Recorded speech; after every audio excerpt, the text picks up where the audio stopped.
Waalaikumsalam warahmatullahi wabarakatuh. Alhamdulillahirabbil alamin wassalatu wassalamu ala asrofil anbiya wal mursalin nabiyina Muhammadin sallallahu alaihi wa ala alihi wa sahbihi ajmain. Yang kami hormati Ketua Umum Pimpinan Pusat Muhammadiyah Bapak Profesor Dr. Haidar Nasir MSI, Ketua Pimpinan Pusat Muhammadiyah Bapak Dr. Agus Taufikur Rahman, dan Sekretaris Pimpinan Pusat Muhammadiyah Bapak Dr. Agung Danarto, Ibu-ibu, Bapak-bapak, rekan-rekan media yang sangat kami hormati.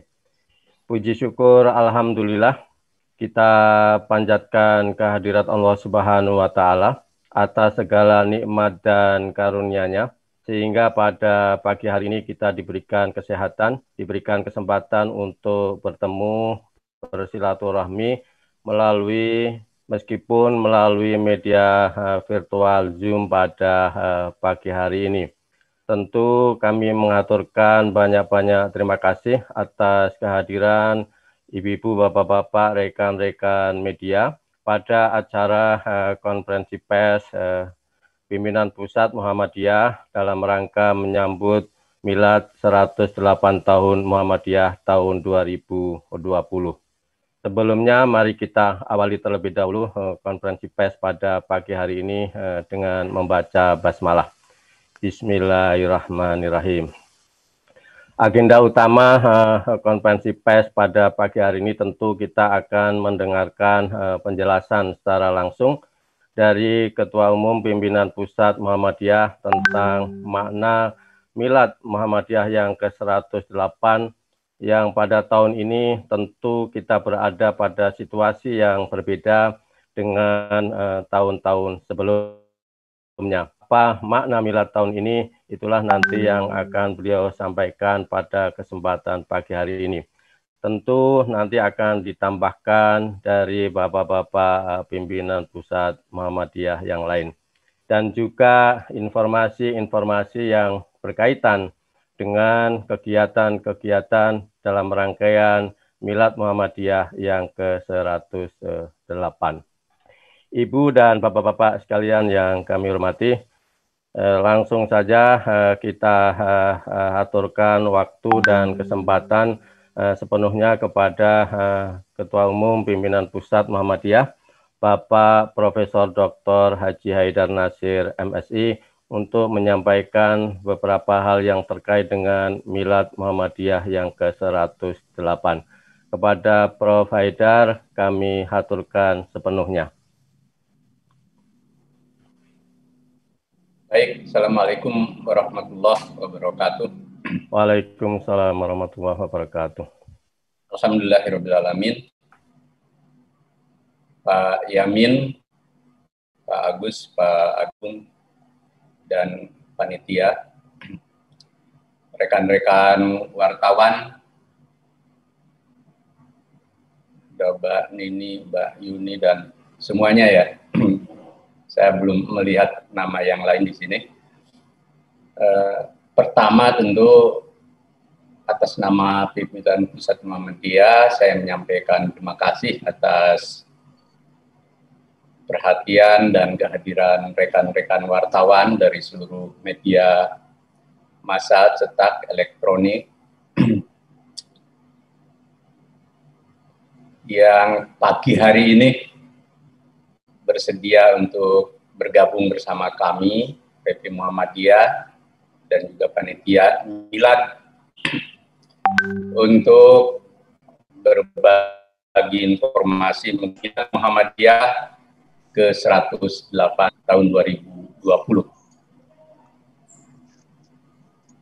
Nanti saya akan menyampaikan apa yang tadi dihantarkan Mas Yamin tentang makna Milad Muhammadiyah kali ini.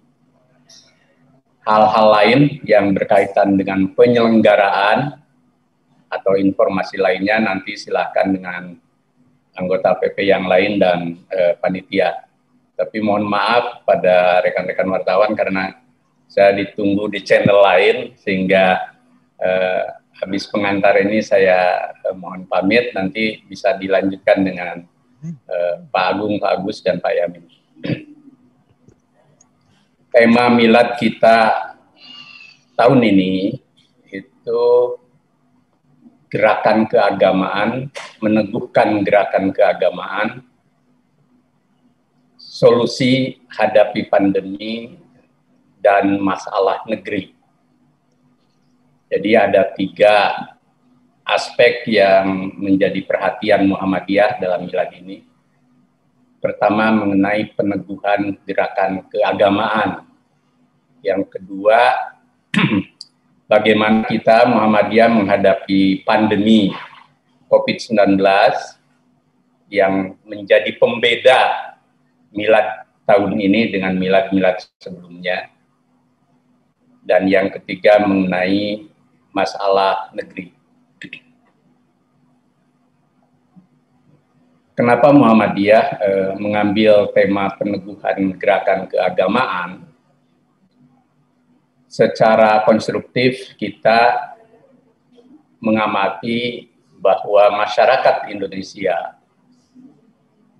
semakin hari kecenderungan untuk beragama lebih baik itu semakin tinggi.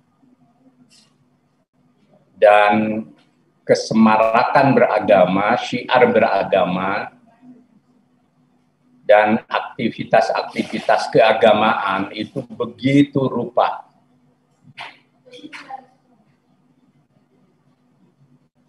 Tidak ada ruang publik yang sekarang lepas dari aktivitas keagamaan itu. Begitu juga berbagai ragam pandangan keagamaan bermunculan seiring dengan proses demokratisasi yang tumbuh di bangsa ini.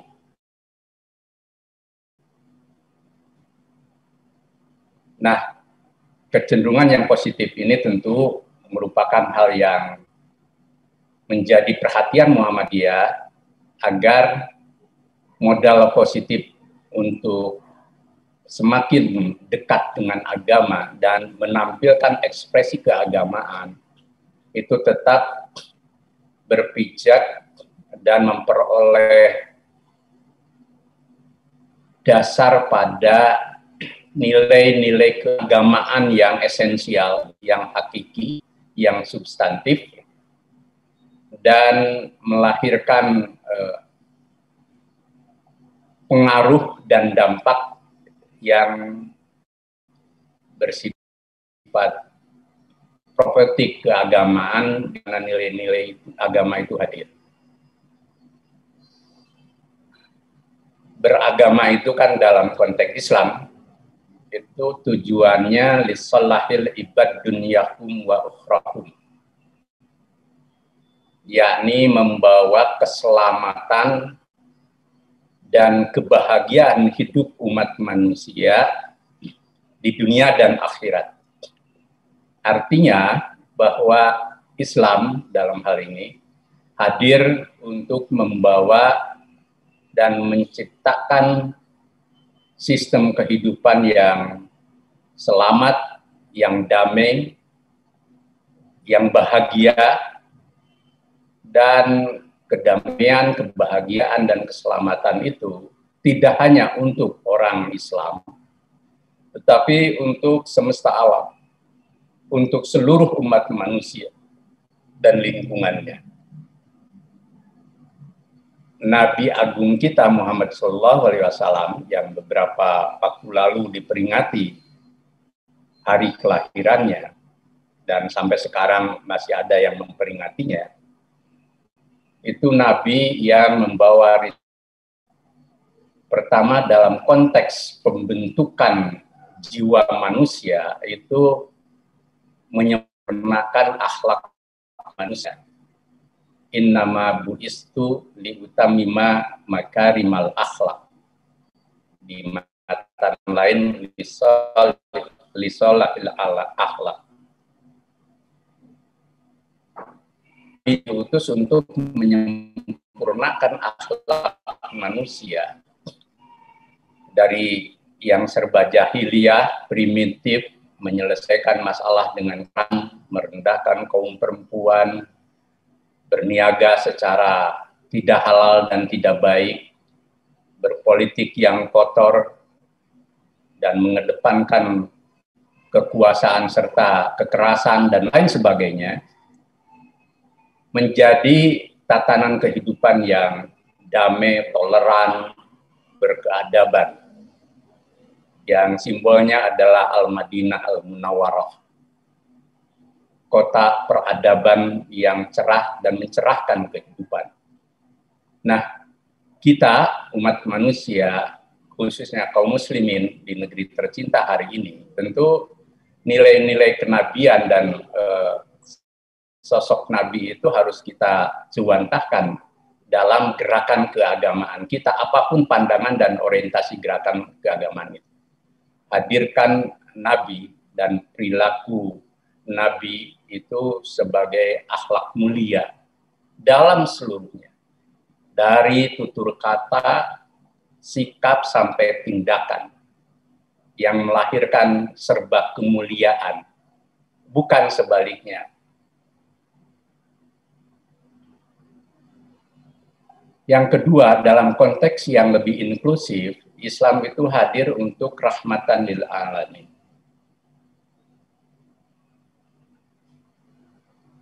Nabi diutus untuk menjadi rahmat bagi semesta alam. Artinya, siapapun dia dan lingkungan apapun, itu harus memperoleh rahmat dari kehadiran Islam dan umat muslim.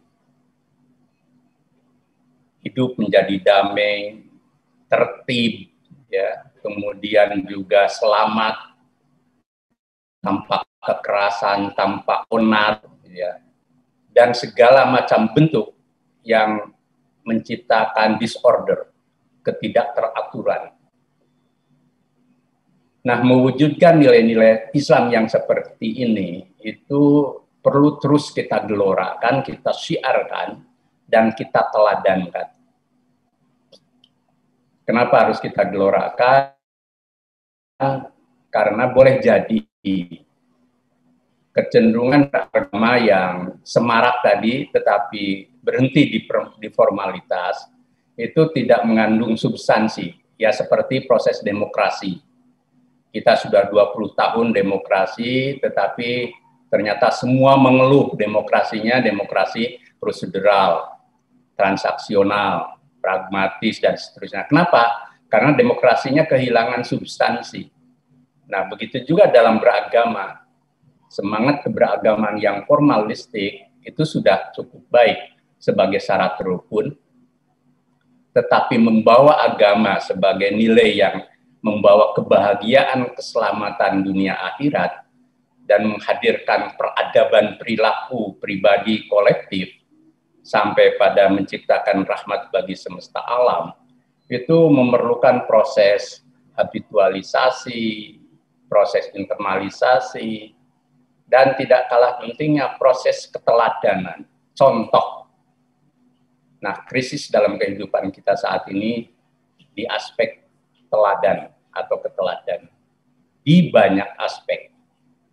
Nilai-nilai luhur agama, Pancasila, dan nilai-nilai universal itu biasanya berhenti legnya atau celah kesenjangannya itu pada praktek. Sehingga berhenti pada formalitas, pada retorika, pada lisan, pada norma, tidak pada kenyataan. Nah, Muhammadiyah ingin terus menggelorakan dan mensiarkan serta mewujudkan nilai-nilai Islam yang bersifat substantif tadi. Karena itu maka kita hadirkan semangat untuk peneguhan gerakan keagamaan yang membawa pada perdamaian, keselamatan, pencerahan, ketertiban, dan kemajuan hidup umat manusia. Sekaligus mengeliminasi bahkan meninggalkan yang membawa pada ketidaktertiban, ketidakteraturan, onar, kerusakan, dan hal-hal yang negatif di dalam kehidupan. Yang kedua, dalam konteks agama itu kita hadir di tengah kehidupan yang tidak vakum atau tidak eksklusif, hanya orang yang beragama semata, atau hanya dalam kelompok agama tertentu saja. Kita ini hidup dalam masyarakat, bahkan bangsa, bahkan dunia yang beragam. Beragam agama, bahkan di tubuh umat beragama juga beragam paham, gitu ya. Beragam golongan, beragam pilihan politik, dan segala macam keanekaragaman hidup. Nah, hidup dalam keragaman ini itu juga memerlukan khasanah atau spiritualitas dan etika kehidupan beragama yang luhur, yang adil luhur. Kenapa? Karena keragaman itu menuntut setiap pihak, setiap orang untuk saling tasamu, saling toleran dalam keragaman. Ketika ada sekelompok orang yang ingin mewujudkan paham agamanya, harus diingat bahwa di tengah dan di sekitar dia itu ada kelompok lain yang berpaham berbeda. Ketika sekelompok orang yakin betul dengan praktek beragamanya, ingat bahwa di tempat lain ada yang berbeda dan di sekitar kita ada yang berbeda. Bahkan ada yang dalam konteks kehidupan itu perspektifnya mungkin berbeda, tidak berdasarkan pada praktek dan orientasi keagamaan. Nah, Islam itu juga mengajarkan toleransi. Nah, nilai-nilai toleransi itu harus terus kita hidupkan sebagai cara kita untuk memelihara, merawat, dan melangsungkan kehidupan bersama. Sekali saja kehidupan bersama itu dipaksakan oleh sekelompok orang atau pihak dalam beragama, baik dalam relasi sosial dalam bentuk keberagamaan di masyarakat, lebih-lebih menggunakan institusi negara, maka nanti yang terjadi adalah konflik atas nama agama. Nah, konflik atas nama agama ini harus kita cegah. Karena apa? Sekali agama masuk pada arena konflik, itu intensitas konflik itu akan sangat keras. Karena apa? Membawa sakralisasi agama. Kalau orang hanya rebutan urusan sepak bola, ya paling urusannya antara kesebelasan. Kalau urusannya soal batas antar tetangga gitu, urusannya hanya fisik gitu ya. Atau ekonomi urusannya paling soal keuntungan. Politik juga paling batasnya siapa memperoleh apa, kapan, dan bagaimana caranya, yang satu sama lain berbeda. Tetapi ketika agama masuk, itu nanti dimensi sakralisasinya kuat. Karena itu, baik kepada setiap kelompok agama maupun para tokoh dan umat beragama, hidup beragama harus semakin wise, semakin bijaksana, semakin seksama, meletakkan nilai-nilai rohani dan etika yang bisa menjembatani kita dengan orang lain dalam relasi yang inklusif. Kalau eksklusif dan hanya ingin mementingkan kelompok dan golongannya sendiri, itu nanti yang terjadi konflik atas nama agama. Dan sekali konflik atas agama itu muncul, itu mengudarnya susah. Nah, disinilah lebih jauh tentu kita berharap bahwa umat beragama, tokoh agama, itu ya harus hadir dan menghadirkan nilai-nilai dan perilaku yang rahmatan lil alamin, yang al-akhlak al-karimah tadi. Setidaknya kalau belum bisa berbuat ke situ, itu pasif dan tidak berbuat hal yang sebaliknya. Saya pikir nilai-nilai agama inilah yang dinanti oleh masyarakat modern saat ini. Nah, dalam konteks inilah maka kita berharap, termasuk tentu Muhammadiyah harus memberi teladan bagaimana menghadirkan Islam yang membawa nilai-nilai luhur akhlak mulia dan menebar nilai-nilai rahmat bagi lingkungan di sekitar kita. Bagaimana dengan pandemi? Nah, ini kita masuk pada aspek yang kedua. Muhammadiyah sejak awal berkomitmen lewat MCCC, Aisyah, dan seluruh komponen gerakannya melakukan optimalisasi segala usaha untuk kita menghadapi COVID-19 ini semakin hari semakin baik, dan suatu saat kita bisa keluar dari musibah ini. Nah, caranya adalah ikhtiar di samping doa. Nah, gerak ikhtiar ini tentu ada yang menjadi tugas negara lewat kebijakan-kebijakannya yang semakin hari tentu semakin baik, juga lewat masyarakat dengan menjaga disiplin dan berbagai macam hal yang mengikuti protokol kesehatan. Kenapa? Karena wabah ini belum berakhir. Bahkan kan cukup naik ya, Dr. Agus. Dan di tingkat dunia sekarang kan korban kematian sudah 1,2 juta lebih, 1,2 juta lebih yang meninggal. Di Indonesia sudah 15.000 lebih. Ya. Nah, bagi semua pihak, itu Muhammadiyah ingin mengajak bahwa kita harus menjadi aktor, pelaku, yang memberi solusi dalam hal ini. Jangan malah sebaliknya. Setidak-tidaknya, kalau di antara masyarakat itu tidak bisa memberi solusi, itu dia atau siapapun dia, atau kita semua, itu jangan sampai membuat masalah. Karena apa? Dampaknya besar, dampaknya luas.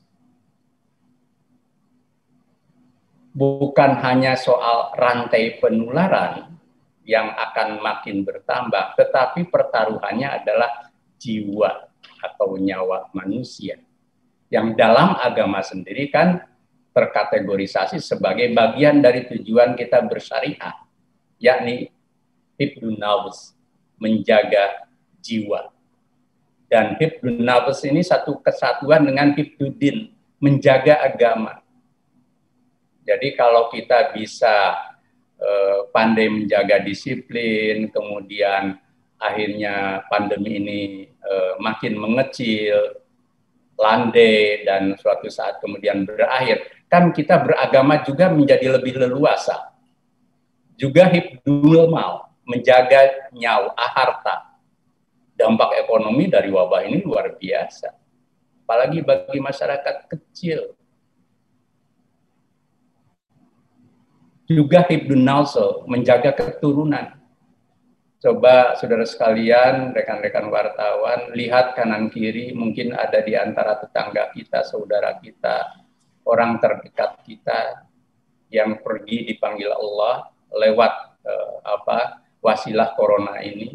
Ada yang meninggalkan anak yang masih kecil-kecil dan lain sebagainya. Termasuk kalau rantai penularan makin meluas, itu rumah sakit, teman-teman dokter, tenaga kesehatan itu bebannya luar biasa. Dan mereka harus nambah beban kerja dan tugas yang coba kita pakai masker saja, baru 1 jam, 2 jam itu rasanya susah sekali. Mereka harus pakai APD yang lengkap, berjam-jam, bahkan bisa sampai 1 hari, belum pertaruhan nyawa. Kondisi ini perlu menjadi perhatian seluruh masyarakat, bahwa perbuatan kita yang lalai, yang abai, dan tidak peduli terhadap keadaan, itu bukan hanya buat kita, tetapi pengaruhnya bagi orang lain. Nah, dalam konteks ini, dalam kehidupan relasi sosial kemasyarakatan kita yang berlaku azas hukum gotong royong dan kebersamaan, maupun dalam nilai dan orientasi keagamaan, bahwa manusia terbaik adalah yang memberi manfaat bagi orang lain, dan sebaliknya tidak menimbulkan mafsadat bagi orang lain, itu maka menjadi penting buat masyarakat menjaga tertib sosial, mengikuti protokol kesehatan, disiplin, itu menjadi bagian dari cara kita berikhtiar keluar dari pandemi ini. Tetapi kalau sebaliknya kita abai, lalai, dan tidak peduli terhadap keadaan, dan membawa karep sendiri-sendiri, itu yang terjadi adalah ya ketidakteraturan. Bahkan bisa jadi anarkis dalam kehidupan sosial kita. Sudah beban kita hadapi pandemi ini berat, ditambah dengan beban sosial kemasyarakatan yang semakin berat. Maka Muhammadiyah selain terus berusaha untuk melakukan berbagai aktivitas yang alhamdulillah dapat apresiasi tinggi dari berbagai pihak, itu kemudian kita ingin juga mengajak secara kebersamaan. Wabah ini tidak mengenal agama, suku, ras, golongan, santri, bukan santri, perempuan atau laki-laki, pilihan partai, semuanya terkena. Karena itu harus menjadi tanggung jawab kita bersama, termasuk wartawan, nggak akan dipilih-pilih itu. Mentang-mentang tahu wartawan takut ditulis. Enggak, corona ini memang tidak mengenal semuanya. Karena itu, cara kita menghadapinya adalah dengan kebersamaan. Dan kebersamaan itu dibangun atas setiap orang harus memberi nilai positif bagi tertib sosial, dan bukan sebaliknya. Yang terakhir, masalah negeri. Masalah negeri kita ini, sebagaimana hukum kehidupan berbangsa, itu makin lama memang ya makin kompleks. Gitu ya. Karena biasanya kan hukumnya masalah bangsa itu akumulasi dari masalah-masalah sebelumnya ditambah dengan masalah-masalah yang sekarang. Nah, ketika masalah yang sekarang itu kita tidak bisa mencari solusi-solusi atas masalah itu, lalu terjadi akumulasi masalah. Nah, Muhammadiyah sebagai gerakan Islam dan kemasyarakatan yang berdiri sebelum Republik ini berdiri, kita telah berkiprah untuk memajukan bangsa dan negara. Dan apa yang kita lakukan lewat pendidikan, sosial kemasyarakatan, kesehatan, dakwah ke komunitas, mencerahkan cara berpikir, mencerdaskan kehidupan bangsa, dan semuanya yang kita lakukan itu sesungguhnya kan ingin membawa kehidupan bangsa dan negara kita itu menjadi lebih baik, yang dalam bahasa Muhammadiyah lebih berkemajuan.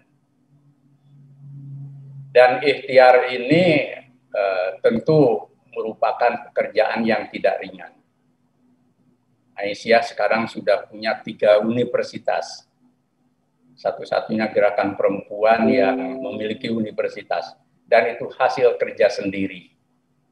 Poin saya adalah apa yang kami lakukan itu dengan perjuangan yang berat, tidak lain dan tidak bukan untuk kemajuan bangsa. Penghidmatan Muhammadiyah untuk bangsa dan negara. Nah, di saat kita menghadapi banyak masalah, kuncinya adalah persatuan Indonesia. Jangankan masalah ringan. Masalah berat pun itu biasanya bisa kita hadapi lebih ringan jika kita bersama, jika kita bersatu. Muhammadiyah memandang salah satu ancaman bangsa kita ke depan itu soal persatuan nasional atau persatuan Indonesia. Politik yang semakin bebas, kalau tidak berpijak pada nilai-nilai agama, Pancasila, dan kebudayaan luhur bangsa, itu akan semakin mengarah pada setiap orang bebas untuk apapun. Begitu juga ekonomi yang cenderung liberal, itu siapa kuat, siapa menang, siapa untung, dan siapa menguasai. Kehidupan sosial budaya juga sama. Lebih-lebih di era medsos sekarang ini. Orang cenderung bebas untuk apa saja. Nah, di tengah kehidupan yang seperti ini, itu Muhammadiyah ingin hadir menjadi pemberi solusi. Dan kita mengajak seluruh bangsa untuk menjadi bagian dari solusi ini.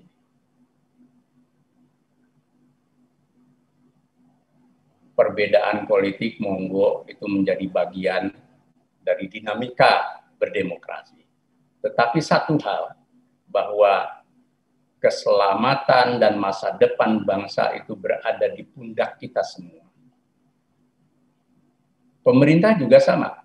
Pemerintah, DPR, dan semua institusi kenegaraan itu perlu memiliki tanggung jawab politik yang semakin tinggi, bahwa masa depan bangsa itu juga tergantung pada sikap kenegarawanan para elit bangsa di tubuh negara maupun di tubuh masyarakat. Yakni jiwa, sikap, alam pikiran, dan tindakan yang mengedepankan kepentingan bangsa dan negara di atas kepentingan yang lain. Nah, semangat ini harus terus digelorakan, dan kami Muhammadiyah akan terus menggelorakan itu, dan kami tidak bisa sendiri. Muhammadiyah tidak bisa sendiri.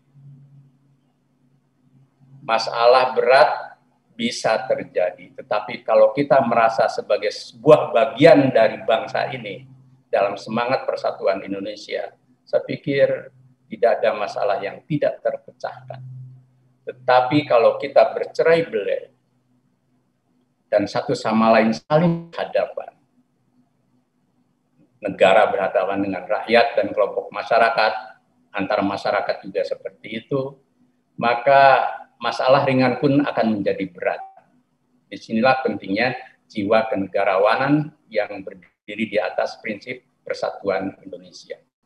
Saya pikir itulah yang menjadi komitmen Muhammadiyah, dan mudah-mudahan pesan ini juga menjadi komitmen bersama seluruh komponen bangsa, termasuk yang ada di pemerintahan, termasuk pula dalam kekuatan politik di negeri tercinta ini. Begitu, Mas Yamin. Terima kasih. Wassalamualaikum warahmatullahi wabarakatuh.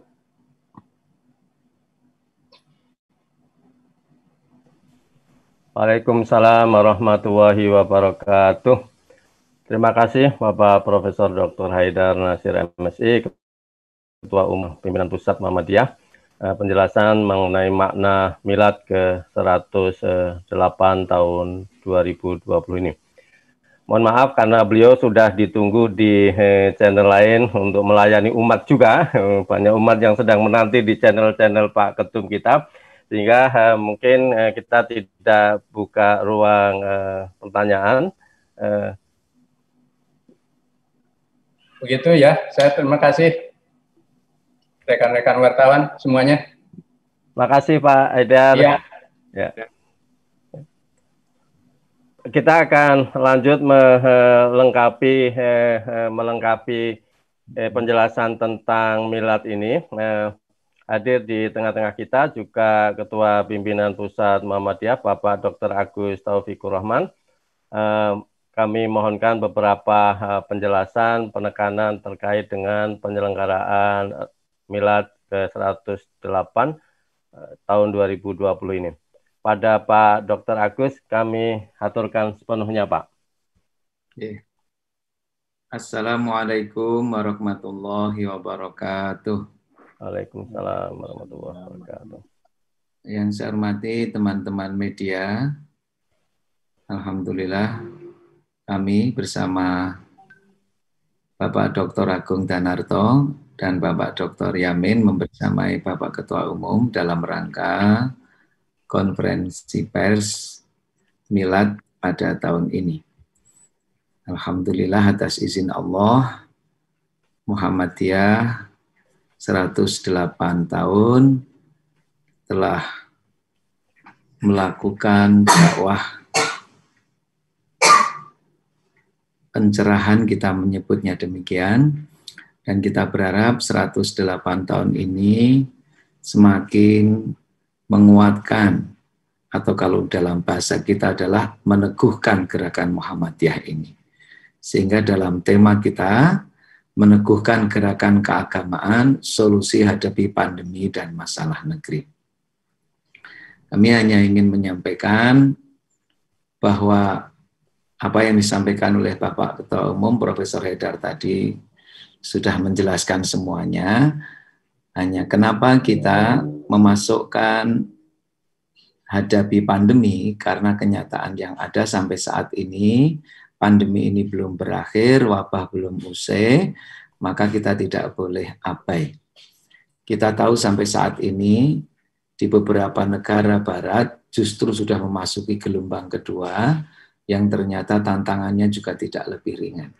Oleh karena itu Muhammadiyah berkomitmen untuk itu, sehingga dalam kegiatan milad ini pun kita berusaha agar selalu menggunakan protokol kesehatan dengan baik, sehingga kegiatan milad tetap berjalan dengan seksama, dibaca dalam keadaan penuh syukur, meriah, tetapi tetap komitmen dengan upaya untuk menghadapi pandemi COVID-19 ini. Dan bagi Muhammadiyah, ini masih merupakan rangkaian dari refleksi Al-Ma'un, refleksi spirit wal asri dengan amal solehnya, dan bagi kita ini adalah jihad kemanusiaan.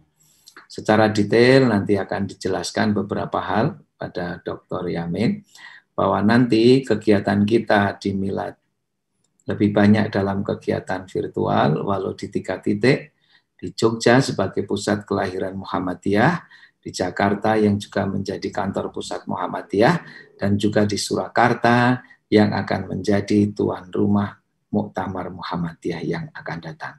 Demikian Bapak Dr. Yamin. Assalamualaikum warahmatullahi wabarakatuh. Waalaikumsalam warahmatullahi wabarakatuh. Terima kasih Pak Dr. Agus Taufik. Beberapa informasi yang disampaikan melengkapi informasi yang disampaikan oleh Pak Ketua Umum. Masih ada beberapa informasi yang juga akan melengkapi apa yang disampaikan Pak Ketua Umum, akan disampaikan oleh Pak Dr. Agung Danarto. Kami persilahkan Pak Agung.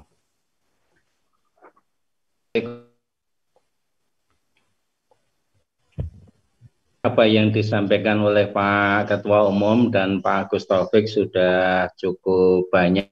Saya hanya sedikit saja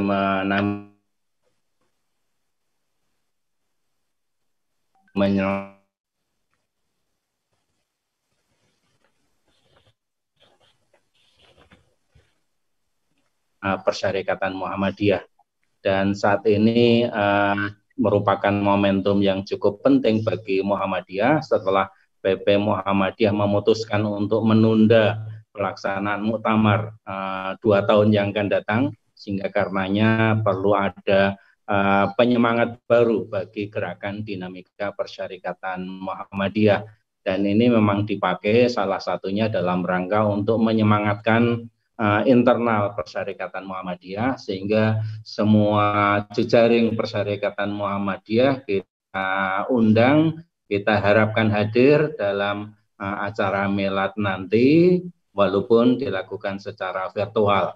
Alhamdulillah semua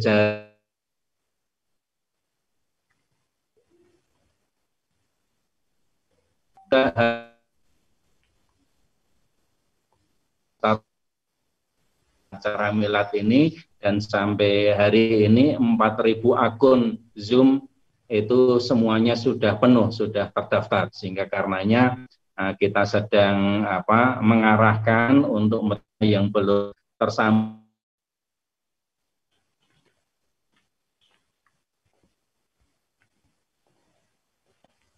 atau mungkin di siaran langsung di TV. Nah, ini kita harapkan seperti itu. Ini juga bahwa tema yang keagamaan hanya isu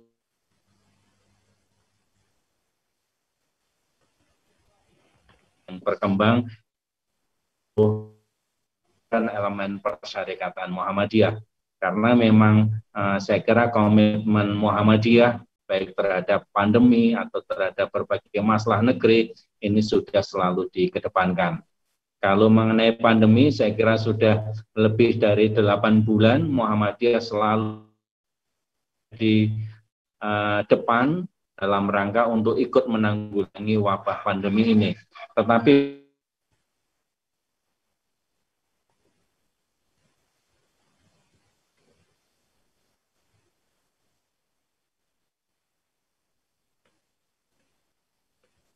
sikap Muhammadiyah terhadap berbagai macam kerumunan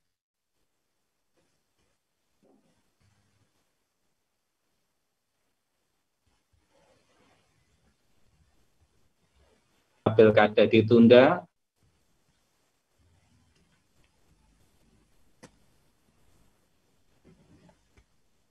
lakukan demo, tetapi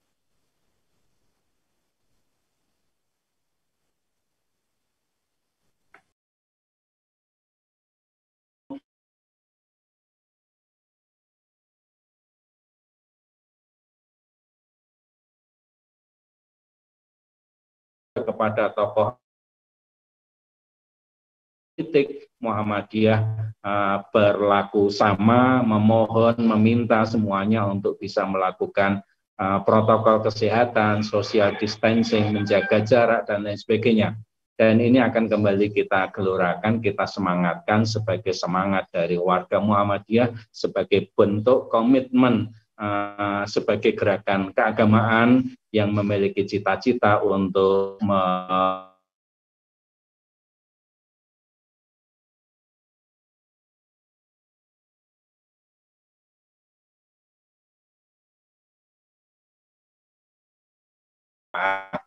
saya kira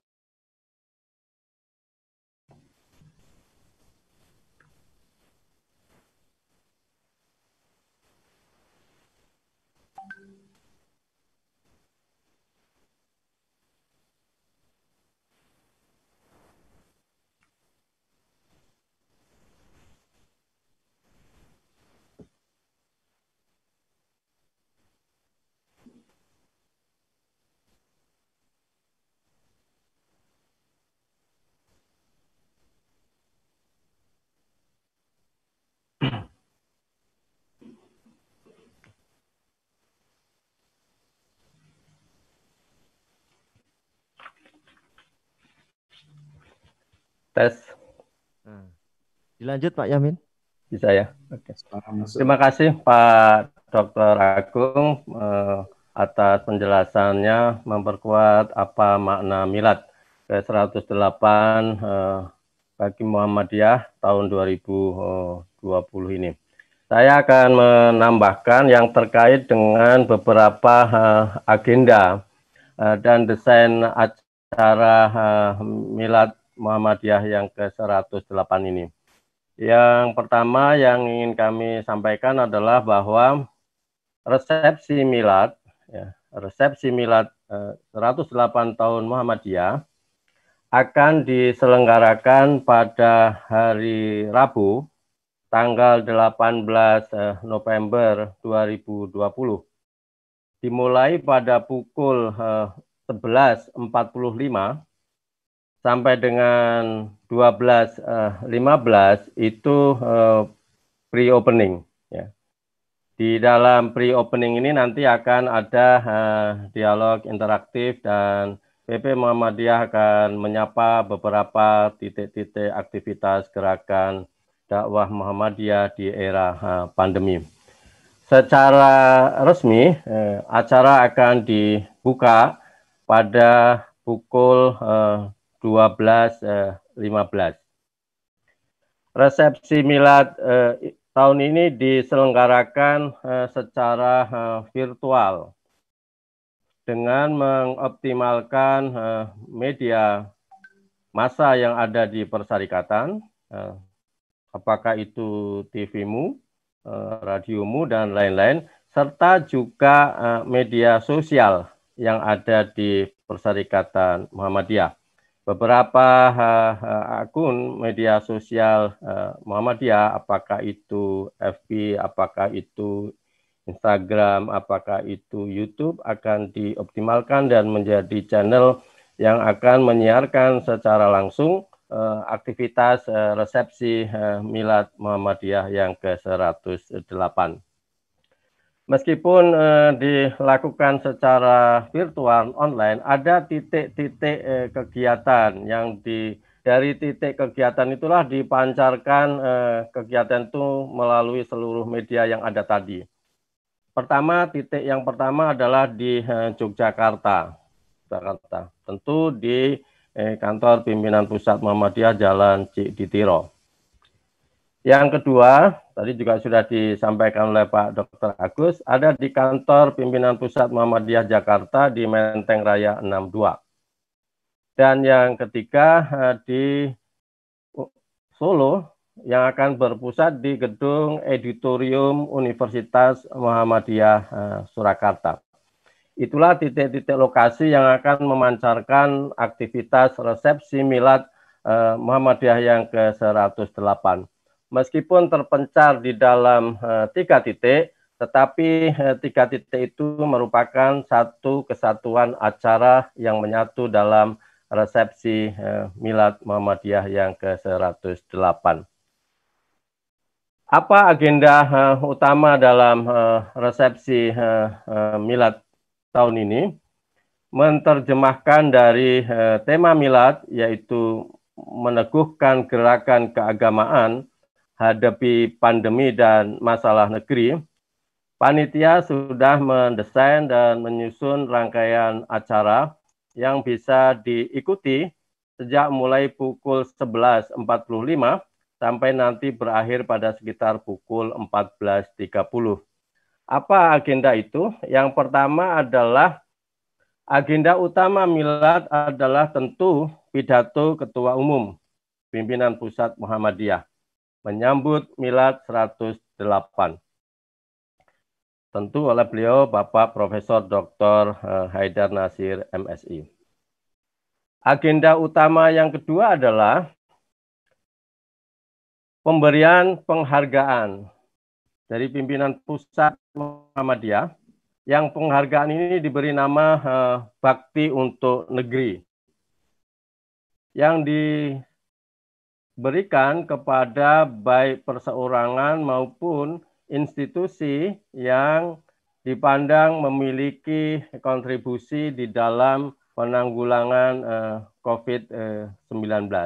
Yang pertama adalah penghargaan itu akan diberikan kepada para syuhada COVID, ya, yaitu tenaga medis maupun pegawai rumah sakit yang dalam dedikasi profesinya sampai meninggal dunia atau wafat yang berjumlah ada 11 orang. Tetapi juga di samping penghargaan pada para syuhada COVID ini, Muhammadiyah akan memberikan penghargaan kepada para individu dan sosial yang memberikan optimisme, ya, memberikan harapan, memberikan satu semangat bahwa COVID ini bisa diselesaikan. Tentu dengan pendekatan khas Muhammadiyah berbasis ilmu pengetahuan dan teknologi, menjadi sebuah ciri gerakan berkemajuan. Ada 8 penghargaan yang akan diberikan kepada perorangan. yang telah berkontribusi di bidang pendidikan, ya, di bidang pendidikan, dan yang paling banyak nanti adalah pada para milenial, para institusi, para pelajar, mahasiswa yang telah menemukan inovasi-inovasi teknologi dalam penanggulangan COVID-19 ini. Dan yang ketiga, PP Muhammadiyah akan memberikan penghargaan kepada institusi, baik itu perguruan tinggi atau yang lain, yang memiliki peran dan kontribusi dalam bidang penanggulangan COVID, baik itu yang menyangkut kesehatan maupun sosial ekonomi. Itu agenda utamanya. Agenda pendukung lainnya, ya, acara milad kali ini akan melibatkan paduan suara perguruan tinggi Muhammadiyah dan Aisyah. Di beberapa perguruan tinggi ada 8 perguruan tinggi. Saya boleh sebutkan yang pertama dari Universitas Muhammadiyah Yogyakarta, dari Universitas Muhammadiyah Malang, dari Universitas Muhammadiyah Makassar, dari Universitas Muhammadiyah Palembang, dari Universitas Muhammadiyah UHAMKA Jakarta, dari Universitas Muhammadiyah Surakarta, dari Universitas Aisyah Surakarta, dari Institut Sains dan Teknologi Surakarta, dan dari Universitas Muhammadiyah Makassar. Termasuk tadi mungkin saya sudah sebut Universitas Muhammadiyah Malang. Jadi ada 8 perguruan tinggi yang paduan suara dari 8 perguruan tinggi yang akan berkolaborasi menyanyikan lagu-lagu yang terkait dengan Milad Muhammadiyah yang ke-108. Yang ketiga adalah dialog interaktif yang dikemas dalam acara PP Muhammadiyah Menyapa. Ya. Ini akan berinteraksi dengan pionir-pionir gerakan penanggulangan COVID di 6 titik di seluruh Indonesia.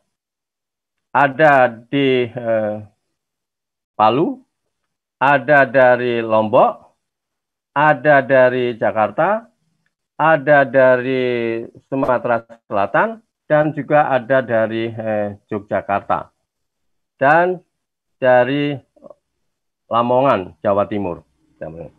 Itu beberapa titik nanti yang akan mengikuti dialog interaktif dalam desain acara PP Muhammadiyah Menyapa. Kemudian yang berikutnya adalah akan menampilkan puisi. Puisi yang pertama akan disampaikan oleh Taufik Ismail. Ini nanti akan dipancarkan dari kantor PP Muhammadiyah Jakarta.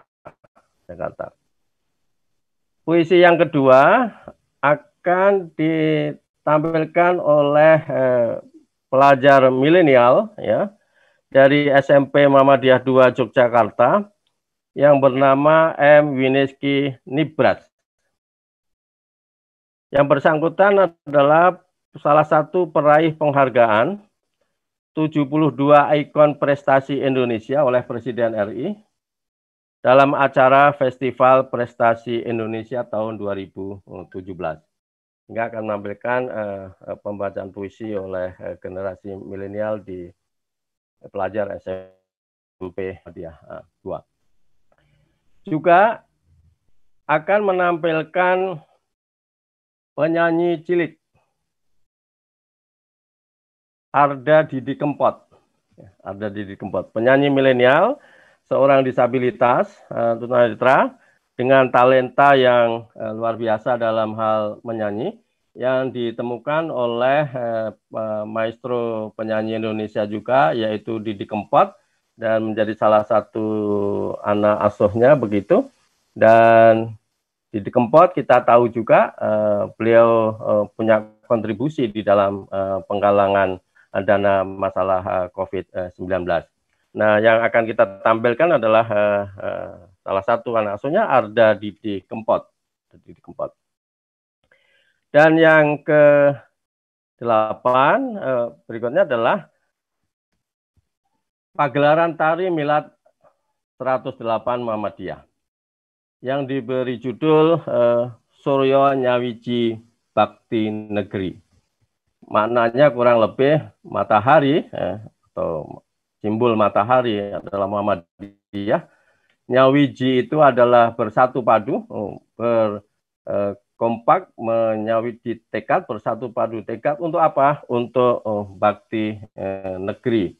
Dalam rangka apa? Menanggulangi COVID-19 dan masalah-masalah negeri lainnya. Nah, Ibu dan Bapak sekalian, teman-teman wartawan, itu agenda yang sudah kita siapkan dengan 3 titik acara yang secara kolaboratif nanti titik Jogja, titik Jakarta, titik Solo yang akan menyiarkan secara langsung seluruh acara ini di seluruh media persyarikatan. Nah, tentu kami berharap rekan-rekan media bisa membantu menginformasikan bahwa pada hari Rabu tanggal 18 November 2020 mulai pukul 11.45 itu ada resepsi Milad Muhammadiyah 108 yang diselenggarakan secara virtual. Mungkin itu tambahan informasi yang terkait dengan agenda Milad. Kalau ada hal-hal yang perlu dikonfirmasi, ditanyakan, mungkin masih ada Pak Agus, masih ada Pak Agung, kami persilahkan.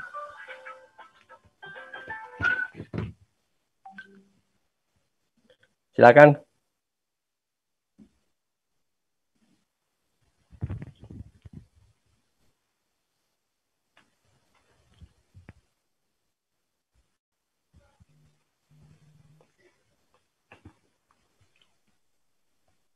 Nanti detail tadi, agenda tadi akan saya share ke sekretariat untuk juga dibagikan ke teman-teman media yang hadir pada siang hari ini.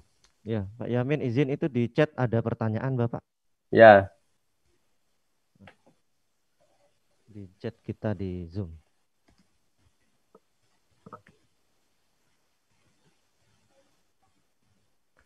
Ada pertanyaan bagaimana Muhammadiyah melihat RUU larangan minuman beralkohol, bukan pengaturan tapi larangan. Bagaimana Muhammadiyah melihat RUU ini?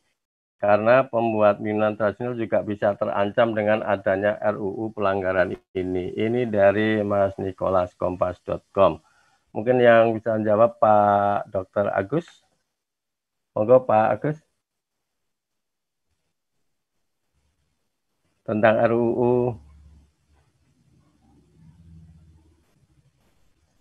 Ada RUU, nanti biasanya Majelis Hukum dan HAM akan melakukan kajian, dan seperti biasa ketika ada RUU, Muhammadiyah selalu setelah melakukan kajian terus memberikan masukan kepada hal-hal yang terlibat dalam ini kepada DPR dan juga pada pemerintah. Muhammadiyah selalu dengan prosedur seperti itu.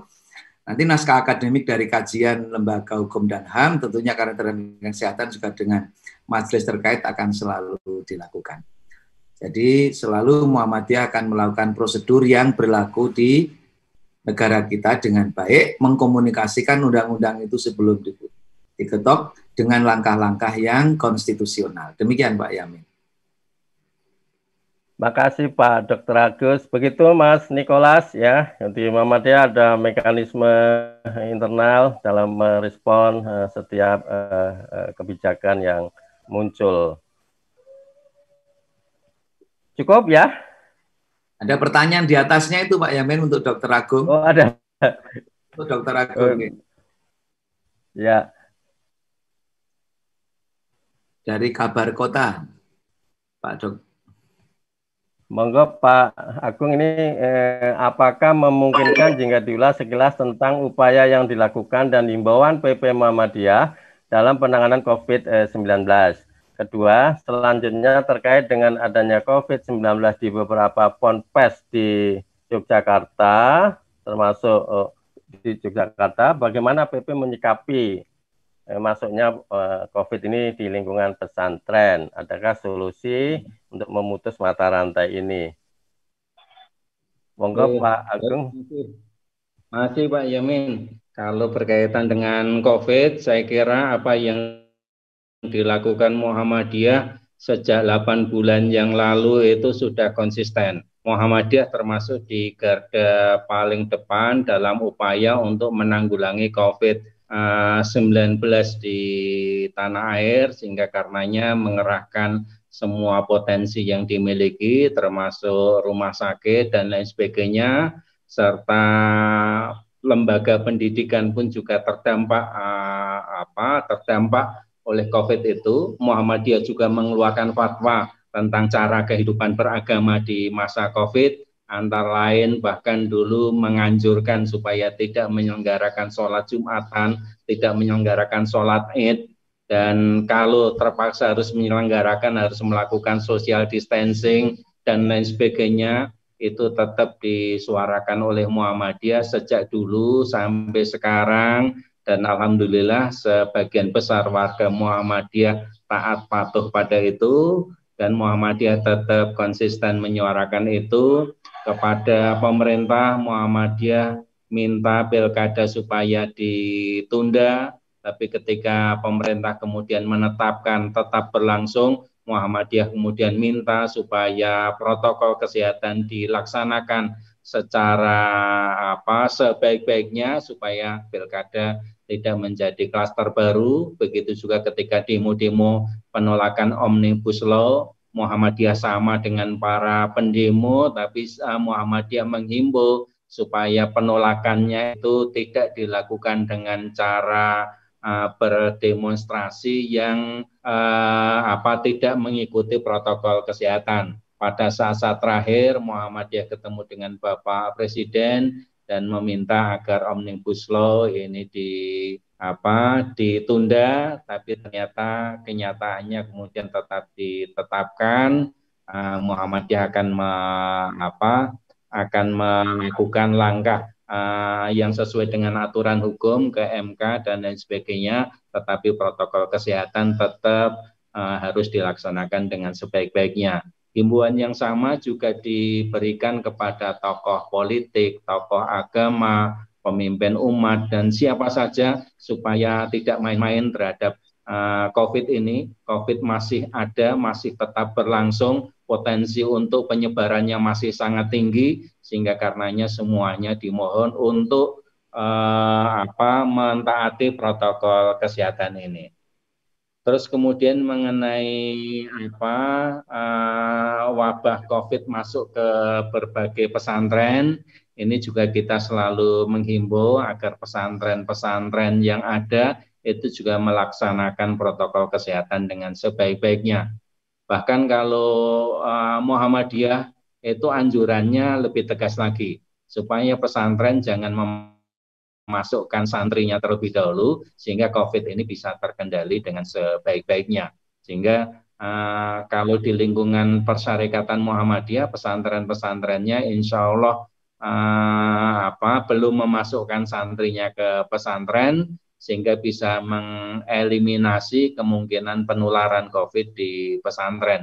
Tapi untuk pesantren yang sudah memasukkan santrinya, memang Muhammadiyah melalui MCCC itu selalu menghimbau supaya di pesantren, termasuk di lembaga pendidikan yang lain, itu protokol kesehatan dilaksanakan dengan sebaik-baiknya.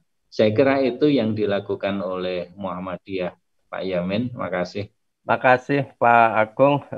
Jadi disiplin di lembaga pendidikan Muhammadiyah saya kira kita jaga secara konsisten, ketat, termasuk di lembaga-lembaga pesantren.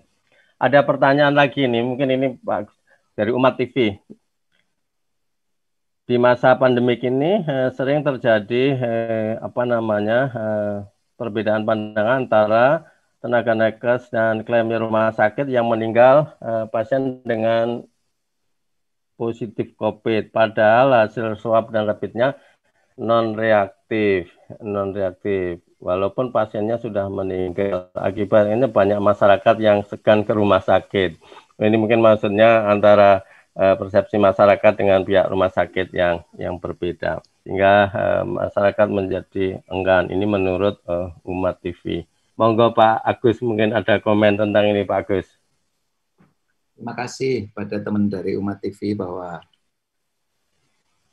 kalau di rumah sakit itu protokolnya sudah jelas, aturannya sudah jelas, prosedur penata laksanaan pasien COVID maupun non-COVID sudah jelas. Sehingga memang pola aturannya itu sudah jelas. Bahwa ketika rumah sakit itu menyatakan pasien positif COVID, itu bukan hanya dari klinis, tetapi juga dari pemeriksaan. Dalam hal ini ada pemeriksaan. Dan kata-kata rumah sakit meng-COVID-kan itu tidak mungkin, karena kebanyakan rumah sakit kita kan tidak punya alat PCR, sehingga PCR itu murni berada di laboratorium, sementara waktu dulu adalah laboratorium yang ditunjuk oleh pemerintah. Jadi rumah sakit itu positif atau tidaknya menunggu hasil laboratorium PCR itu. Belakangan karena kasusnya meningkat terus, tetap bahwa PCR itulah yang dipakai untuk standar bahwa pasien itu positif COVID atau tidak.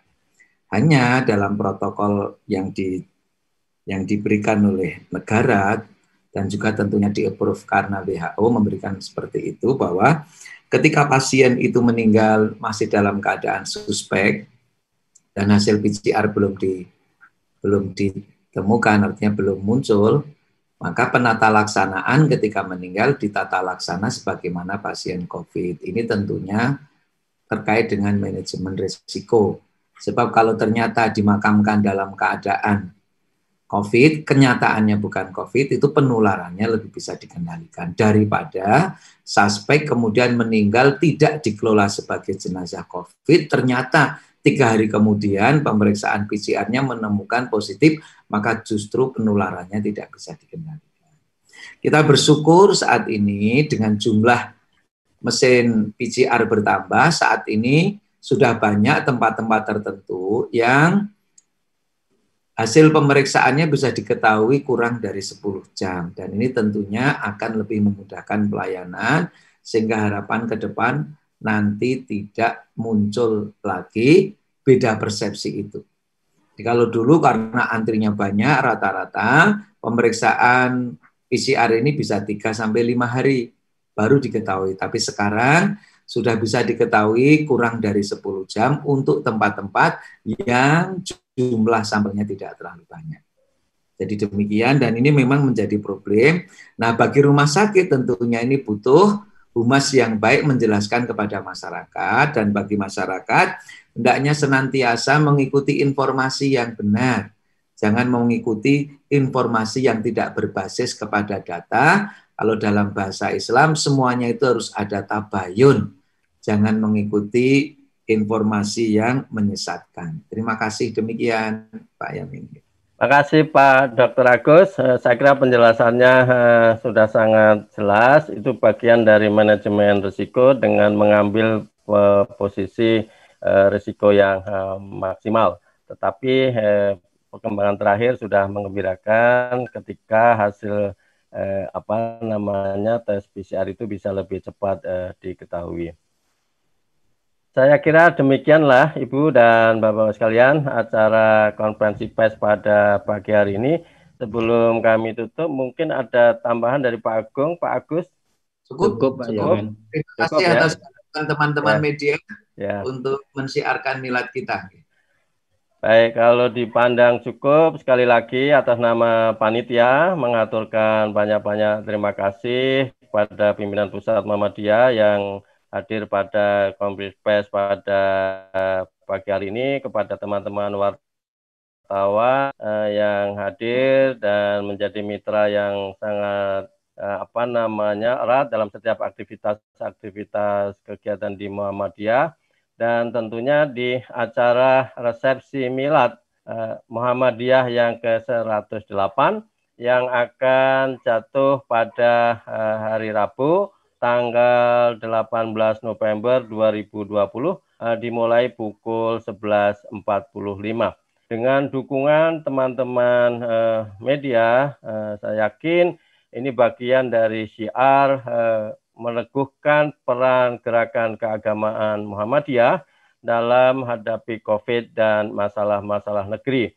Dengan suksesnya acara itu tentu juga menjadi bagian kesuksesan atas kontribusi teman-teman wartawan.